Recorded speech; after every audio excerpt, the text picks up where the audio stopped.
When you have decided that your family member does need assistance, you need to realize there's a lot of different options and that there's a lot of different costs involved.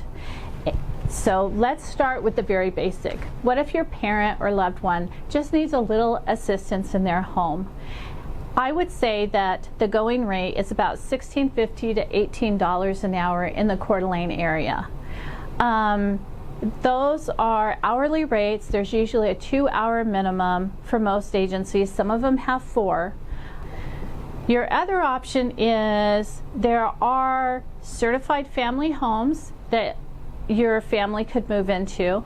These are places where people have decided that as a way of income, they have gotten their home certified to bring people into their home and live.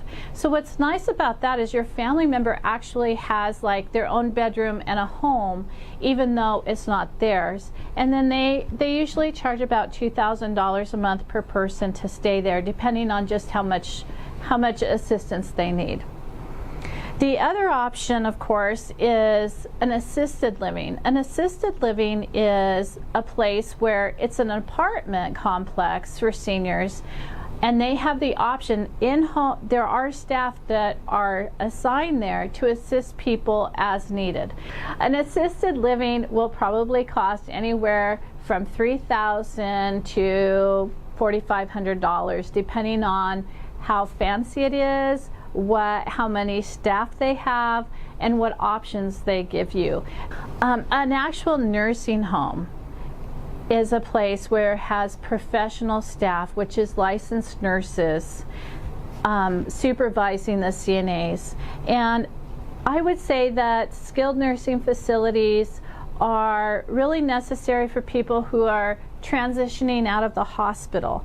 A lot of the skilled nursing facilities have rehab centers now, and so what used to be when people went to the nursing home and never got out, now people transition from the hospital to a skilled nursing facility, do their rehab, and go home.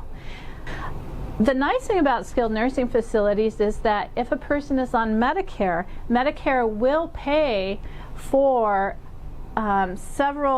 actually 3 months worth of stay at a nursing home after a hospitalization.